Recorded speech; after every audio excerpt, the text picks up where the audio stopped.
మత్తయి సువార్త 26:18 నుంచి చదవం. అందుకైన మీరు పట్టణమందున్న ఫలాని మనుషుని యొద్దకు వెళ్ళి, నా కాలము సమీపమై ఉన్నది, నా శిష్యులతో కూడా నీ ఇంట పస్కాను ఆచరించదనని బోధకుడు చెప్పుచున్నాడని అతనితో చెప్పుడే అనెను. యేసు తమకు ఆజ్ఞాపించిన ప్రకారము శిష్యులు చేసి పస్కాను సిద్ధపరచిరి. సాయంకాలం అయినప్పుడు ఆయన 12 మంది శిష్యులతో కూడా భోజనమునకు కూర్చుండెను. వారు భోజనము చేయుచుండగా ఆయన, మీలో ఒకడు నన్ను అప్పగించునని మీతో నిశ్చయముగా చెప్పుచున్నాను అనెను. అందుకు వారు బహు దుఃఖపడి ప్రతివాడును, ప్రభువా నేనా అని ఆయనను అడుగగా, ఆయన, నాతో కూడా పాత్రలో చెయ్యి ముంచిన వాడెవడో వాడే నన్ను అప్పగించువాడు. మనుష్య కుమారుని గురించి రాయబడిన ప్రకారము ఆయన పోవుచున్నాడు, కానీ ఎవని చేత మనుష్య కుమారుడు అప్పగింపబడుచున్నాడో ఆ మనుషునికి శ్రమ, ఆ మనుషుడు పుట్టి ఉండని ఎడల వానికి మేలు అని చెప్పెను. ఆయనను అప్పగించిన యూదా, బోధకుడా నేనా అని ఆయనను అడగగా, ఆయన, నీవన్నట్టే అని. చూసారా, ఇక్కడ ఇతనికి పశ్చాత్తాపం లేదు, డౌట్, నేనా అని డౌట్ వచ్చిందా అని చూశాడు. ఆ డౌట్ రాలేదని మళ్ళీ హ్యాపీ ఫీల్ అయ్యాడు. అదే సున్నిత హృదయం అనుకోండి, నేను ఎందుకు పని చేస్తున్నాను ప్రభువా, నా హృదయాన్ని మార్చు అని పాదాల దగ్గర పడాలా. సాధారణంగా హృదయ కాటం ఎప్పుడవుతుందో తెలుసా? ముందు చూపు లేనోళ్ళు.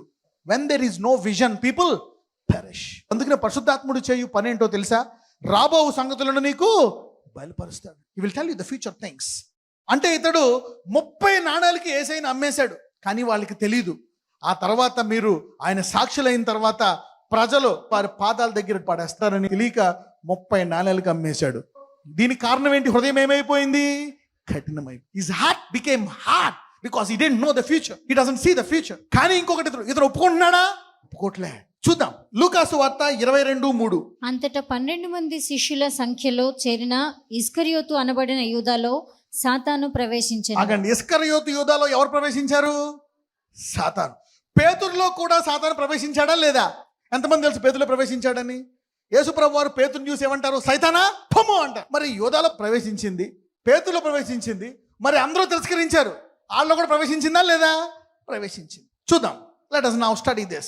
యోహాను 13:2. వారు భోజనం చేయుచుండగా ఆయనను అప్పగింపాలని సీమోను కుమారుడగు ఇస్కరియోతు యూదా హృదయంలో అపవాది ఇంతకు ముందు ఆలోచన పుట్టించి ఉండెను. ఆగండి, ఇప్పుడు ఇతని హృదయానికి ఆలోచనలు దేవుడిస్తున్నాడా, అపవాదిస్తుందా?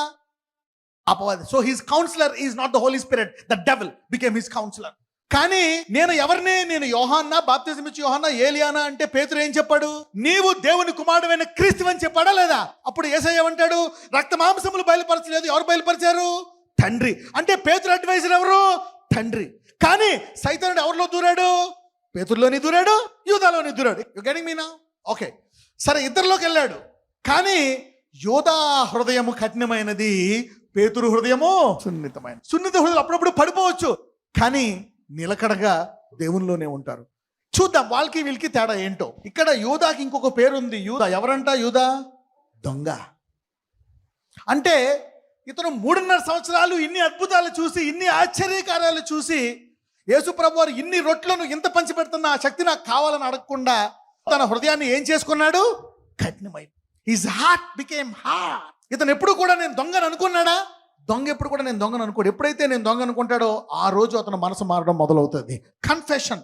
ఎప్పుడైతే నీ పొరపాటు నువ్వు తెలుసుకొని నీ గురించి నువ్వు ప్రార్థన చేసుకోవడం మొదలు పెడతావో ఆ పరిస్థితుల్లో నీ హృదయము సున్నితం అవుతుంది. లేకపోతే జీవితాంతము యూదాలాగా హృదయము మారదు. సరే, ఇక్కడ యూదా హృదయంలోకి సైతానుడు వెళ్ళాడు. వాడు అడ్వైజర్. పేతురు అడ్వైజర్ ఏమో దేవుడు. మరి పేతురుని ఒక చోట ఒక మాట అంటాడు. చూద్దాం లూకాసు వార్త 22:31 నుంచి చదువుదాం. సీమోను, సీమోను, ఇదిగో సాతాను మిమ్మను పట్టి గోధుమల వలె జల్లించుటకు మిమ్మను కోరుకొనెను. కానీ సీమోను, సీమోను, సాతాను మిమ్మలను గోధుమల వలె జల్లించుటకు అపవాది మిమ్మలను కోరుకున్నాడంట.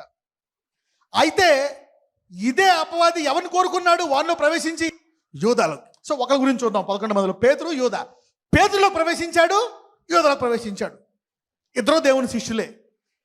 ఓకే, అయితే ఇక్కడ పేతురికి ఏం చేశాడు దేవుడు? దేవుడు తెలుసు. ఇక్కడ ఇప్పుడు దేవుడికి యూదాలో ప్రవేశిస్తాడని తెలుసా తెలీదా? తెలుసు. పేతురు ప్రవేశిస్తాడని తెలుసా? తెలుసు. అయితే ఏం చేశాడో చూద్దాం. సీమోను, సీమోను, ఇదిగో సాతాను మిమ్మల్ని పట్టి గోధుమ వల్లే జల్లించుటకు మిమ్మల్ని కోరుకొనను. కానీ చదవమ్మా. నీ నమ్మిక తప్పిపోకుండానట్లు నేను నీ కొరకు నేను నీ కొరకు ప్రార్థన చేశా. ఏం చేశాను నీ కొరకు?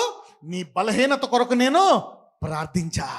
ఆ బలహీనత నువ్వు అధిగమించాలని అన్నాడు. నువ్వు ప్రార్థించాలి. మరి యేసయ్య పేతురు కొరకు ప్రార్థించాడు. పేతురు తర్వాత పడిపోయాడు, తర్వాత తిరిగి లేచాడు, తర్వాత తన బలహీనత విషయమై ప్రార్థించుకున్నాడు, జయించాడు. కానీ పేతురుకి బలహీనతలో అతనికి ప్రార్థనా సామర్థ్యం లేనప్పుడు ఎవరు ప్రేయర్ చేశారు? యేసయ్య. మరి యోధాకి చేశాడా? దేవుడు చేయలేదా? ఎందుకు చేయలేదు? పేతురు హృదయం సున్నితమైంది, యోధా హృదయం కట్. నీ బలహీనతలు నీ అడ్డు కాదు, నీ బ్యాక్గ్రౌండ్ నీకు అడ్డు కాదు. Your heart is the core area where God is dealing. పేతురు ఏమంటాడు? ఒక అద్భుతం చూస్తే పేతురు ఒక చోట చూడండి. లూకాసు వార్తకి వెళ్దాం. Let's go to this chapter. లూకాసు వార్త 5వ అధ్యాయము 5 నుంచి చూద్దాం. సీమోను, ఏలినవాడా, రాత్రి అంతయు మేము ప్రయాసపడితేమి కానీ మాకేమీ దొరకలేదు. అయినను నీ మాట చొప్పున వలలు వేతునని ఆయనతో చెప్పాను. వారు అలాగు చేసి విస్తారమైన చేపలు పట్టిరి. అందుచేత వారి వలలు పిగిలిపోచుండగా వారు వేరొక దోణిలోనున్న తమ పాలివారు వచ్చి తమకు సహాయము చేయవలనని వారికి సంజ్ఞలు చేసిరి. వారు వచ్చి 2 దోణులు మునుగునట్లు నింపిరి. సీమోను పేతురు అది చూచి యేసు మోకాళ్ళ ఎదుట సాగిలపడి, ప్రభువా, నన్ను విడిచిపోము, నేను పాపాత్ముడనని చెప్పాను. చూడండి, ఇది పేతురు చూసిన మొదటి అద్భుతం. ఎప్పుడైతే అద్భుతం చూశాడో ఏం చేశాడు పేతురు? మొఖాళ్ళుని. ఎందుకంటే అంతకుముందు డౌట్ పడ్డాడు. ఇప్పుడు నేను 40 ఏళ్ళ నుంచి చేస్తున్నాను, వల జరగలేదు, ఈయన చెప్తే జరగడం ఏంటో. అయినప్పుడు ఎప్పుడైతే అద్భుతం చూశాడో అతను హృదయం సున్నితమైపోయి సాష్టాంగపడిపోయి, నా హృదయంలో నేను పొరపాటు చేశాను ప్రభువా, నిన్ను అపార్థం చేసుకున్నాను, క్షమించు అని చెప్పి అతను సున్నిత హృదయాన్ని యేసయ్యకి చూపించుకున్నాడు.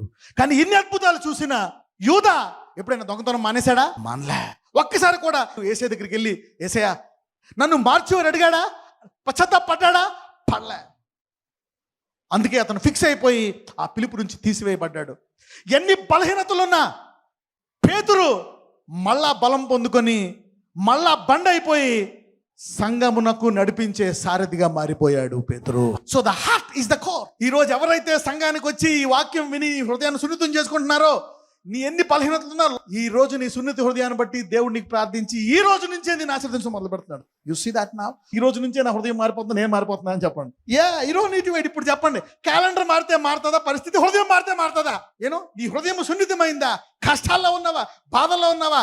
అయినా దేవుని మందిరానికి వచ్చి నాకు ఈ వాక్యం కావాలా, నాకు దేవుడు కావాలా అని నీకు కష్టాలు పశ్చాత్తాపడుతున్నావా? God will bless you and heal you. నాజరేయుడైన యేసయ్య, ఇదిగో ప్రభువా, నా హృదయాన్ని సున్నితంగా మార్చిన ఆయన, నేను ఇంకా కొత్త స్థాయికి వెళ్ళాలా, నా హృదయాన్ని సున్నితమైన హృదయముగా చేయి. పిలువబడిన వారు అనేకులు, సున్నితమైన హృదయములు వారిని దేవుడు ఏర్పరచుకుంటాడు. ఈరోజు సంఘమంతటిని నీవు పిలిచేవ మాత్రమే కాదు, ఏర్పరచబడిన వారిలో వారి హృదయాలను సున్నితముగా చేస్తున్నావు. గొప్ప కార్యాలు చూసేవానిగా నేను చేస్తానయ్యా. ఇదిగో నేను కూడా గొప్ప కార్యాలు చూడాలా, నా హృదయాన్ని సున్నితము చేసుకుంటున్నాను. I'm making my heart soft. నాజరేయుడైన యేసు మనం ప్రార్థిస్తున్నాము తండ్రి, ఆమేన్.